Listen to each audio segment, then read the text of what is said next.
Olá e bem-vindos. Hoje nosso mergulho é num material fascinante. É o capítulo 7 do livro O Natal Escondido, do Timothy Keller. E o título já diz muito, né? Uma espada na alma. Exatamente. Não é bem o que a gente espera de um livro sobre o Natal, sabe? A gente sempre pensa em paz, alegria. Anjos cantando, luzes. Uma espada já muda completamente o tom da conversa. Pois é. E essa é a nossa missão aqui hoje, sabe? Usar esse texto para ir além daquela visão mais adocicada do Natal, de doçura e luz, e tentar entender uma verdade mais profunda, mais complexa que o autor apresenta. Vamos lá? Ok, vamos desvendar isso. A cena que o Keller usa como ponto de partida é bem conhecida. Maria e José estão no templo apresentando o bebê Jesus. Isso, conforme a lei judaica. E aí, um homem idoso, Simeão, que a Bíblia descreve como justo e piedoso, ele se aproxima. Uhum. Ele estava esperando por esse momento a vida inteira. E ele pega o bebê nos braços e faz aquela oração que ficou famosa, a Nunc Dimittis, Certo. que basicamente ele dizendo: Senhor, agora eu posso morrer em paz, porque os meus olhos viram a tua salvação. É um momento lindo de realização, é o clímax da vida dele. Uma cena cheia de paz. Mas o foco do Kelly e o nosso aqui é no que acontece logo em seguida. O Simeão se vira para Maria e, nossa, o tom muda drasticamente. Muda muito, ele diz para ela: este menino está posto para a queda e para a elevação de muitos em Israel, e como um sinal de contradição. E aí vem a parte mais direta. E quanto a ti, uma espada atravessará a tua alma. É uma imagem brutal, né? No meio de uma cena tão terna. Totalmente. E a pergunta que o Keller faz é: por que a gente ignora tanto essa parte da história? Pois é, essa é a grande questão do capítulo. Essa profecia sombria não aparece em cartão de Natal, não aparece nas peças da igreja. Não mesmo. O texto sugere que a gente ignora porque ela tem uma verdade desconfortável. A de que a paz verdadeira, a paz que Jesus veio trazer, muitas vezes só é alcançada através de um conflito. E um conflito profundo. E para explicar isso, o Keller usa umas analogias bem fortes. A primeira é a do cirurgião. Sim, essa é ótima. Ele diz que se um corpo tem um tumor, a paz real para esse corpo não é só ignorar a doença. A paz é a saúde. E para chegar nela, o cirurgião precisa cortar, precisa causar dor. É uma intervenção invasiva. Quer dizer, a paz superficial seria só deixar o tumor lá crescendo. A paz que cura exige uma ação que é, sim, dolorosa. O objetivo não é a dor, claro, mas a dor é o caminho inevitável para a cura. Uhum. Ele também usa a analogia do terapeuta, né? Que para curar um trauma, muitas vezes precisa fazer o paciente reviver memórias dolorosas. A pessoa pode até se sentir pior antes de melhorar. Entendi. Mas sabe, essas analogias, elas não correm o risco de serem mal interpretadas? Quero dizer, como o texto diferencia essa espada que é necessária da dor que é só destrutiva? Essa é uma distinção crucial. E o texto não está glorificando o sofrimento pelo sofrimento de jeito nenhum. A chave, tanto no cirurgião quanto no terapeuta, é o propósito. Certo, a intenção. Exato. O cirurgião não corta por cortar, ele corta para remover a doença, para restaurar a saúde. O terapeuta não traz a dor por sadismo, mas para reprocessar aquilo e libertar o paciente. A espada de que o texto fala é um conflito com um fim redentor, não é um caos sem sentido, entende? Entendi. É uma perturbação que visa uma ordem mais verdadeira. Isso me lembra aquela declaração de Jesus que sempre causa um espanto, né? O livro cita: não penseis que vim trazer paz à terra, não vim trazer paz, mas espada. Pois é, e sem esse contexto que o Keller oferece, essa frase soa quase como um chamado à violência. Totalmente. Mas na verdade aponta para uma verdade psicológica e social. A espada é a divisão que a verdade causa. Quando a luz chega, ela separa, ela define contornos, ela revela o que estava escondido. E essa revelação gera conflito. Tanto dentro da gente quanto com o mundo lá fora. Exatamente. A paz que Jesus oferece está do outro lado dessa divisão, não na ausência dela. E essa espada da divisão é o que Simeão previu então. Ele não falou só da dor de Maria, mas que Jesus seria um sinal de contradição, que causaria queda e elevação de muitos. O texto explica por que a presença dele causaria uma reação tão polarizada. Sim, e a análise vai fundo nisso. A primeira razão, que é mais óbvia, são as alegações de autoridade de Jesus. Ele não se apresentava como só mais um profeta, né? De jeito nenhum.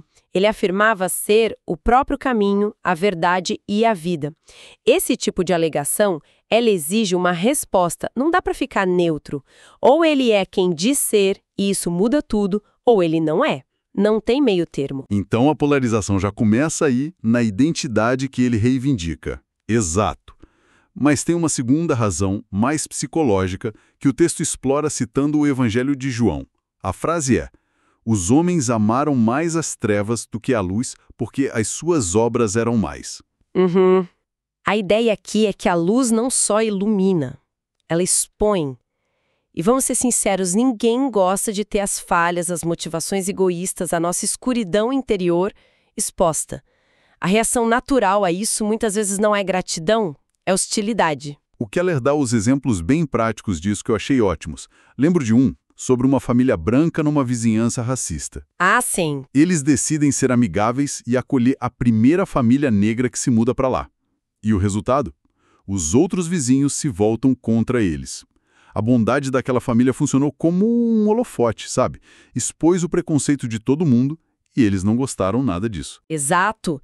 E o outro exemplo é o do policial que se torna cristão e para de aceitar propina. Imediatamente ele vira uma ameaça para os colegas corruptos. Claro. A integridade dele expõe a corrupção do sistema. Os outros não o admiram. Eles o pressionam, o ameaçam, porque a simples presença dele os julga. O ponto do texto é que não precisa ser Jesus para gerar essa reação. Basta viver com um pingo de integridade para o mundo ao redor se sentir ameaçado. E isso nos leva direto para o contexto histórico dos primeiros cristãos. O texto argumenta que a situação deles no Império Romano ilustra perfeitamente essa dinâmica. Sim, e é uma análise muito interessante. O Império Romano se via como um modelo de tolerância religiosa, né? Tinha deuses para tudo. Exato, cada povo conquistado podia manter seus deuses. A única exigência era participar dos rituais públicos em honra aos deuses do Estado e ao imperador. Era uma questão de lealdade cívica. E os cristãos se recusavam. A fé deles era exclusiva. Jesus não era um Deus para adicionar à lista, ele era o Senhor. Isso batia de frente com a cultura inteira. Completamente. E aqui está o paradoxo. Aos olhos dos romanos, que se achavam super tolerantes, a recusa cristã era a maior das intolerâncias. Era visto como arrogância. Como um ato subversivo que ameaçava a paz e a estabilidade. Então essa fé que pregava o amor ao próximo era perseguida por ser considerada socialmente perigosa. Que ironia! Então, os romanos se viam como tolerantes por aceitar todos os deuses e viam os cristãos como intolerantes por aceitar um só. O Keller está sugerindo que a secularização moderna às vezes opera com uma lógica parecida. O argumento é que o sistema operacional de uma sociedade, seja o politeísmo romano ou o individualismo moderno, exige um nível de conformidade para manter a harmonia. A ideia de que cada um tem a sua verdade funciona bem desde que nenhuma verdade se declare como a verdade. Certo. Um sistema de crenças que faz essa alegação exclusiva, como o cristianismo, pode ser percebido como uma ameaça a essa harmonia. É visto como algo que divide, que julga, que não se encaixa. Isso explica o conflito externo. Mas a profecia de Simeão era ainda mais específica. Ele olhou para Maria e falou de uma dor íntima. Uma espada atravessará a tua alma. O conflito não seria só lá fora. E essa é talvez a parte mais desafiadora do capítulo. Keller detalha as várias espadas que devem ter perfurado a alma de Maria. A mais óbvia, claro, foi a crucificação. Nossa, nem consigo imaginar ver o filho morrer daquela forma. O fim de todas as esperanças, a dor de uma mãe vendo o filho ser torturado. É inimaginável. Mas o texto aponta que as espadas vieram bem antes disso, né? Eu lembro da passagem de Marcos 3, que é chocante. A própria família de Jesus, incluindo Maria, vai atrás dele para prendê-lo. Sim, porque achavam que ele tinha enlouquecido. Imagina a dor de achar que seu filho, o filho da promessa, perdeu o juízo. E nesse mesmo episódio, acontece o que deve ter sido uma das espadas mais afiadas. Quando avisam Jesus que a mãe e os irmãos deles estão lá fora, ele responde publicamente: "Quem é minha mãe? Quem são meus irmãos?" Puxa. E aponta para a multidão, dizendo que a verdadeira família dele é quem faz a vontade de Deus. Para uma mãe ouvir isso, deve ter sido devastador. Uma repreensão pública. Um momento em que ela que o amava, entendeu tudo errado sobre a missão dele. Então, o texto posiciona Maria como uma figura representativa. A ideia é que se alguém decide amar e seguir Jesus, não tem como escapar dessa espada na alma. A dor e o conflito interno são parte do pacote. Essa é a tese central. E para reforçar, o texto cita um bispo do século XIX, J.C. Ryle, que disse algo muito forte. O verdadeiro cristão é conhecido tanto por sua paz interior quanto por sua batalha interior. Paz e batalha, ao mesmo tempo. Exato.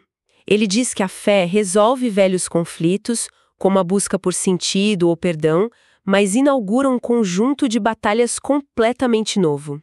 Ele critica um cristianismo de chinelos, sem luta, sem esforço. E que batalhas internas são essas? O texto detalha. Sim, ele descreve 2 tipos principais de conflito, que paradoxalmente levam à paz. O primeiro é o conflito do arrependimento. Ok. Ele volta à imagem médica.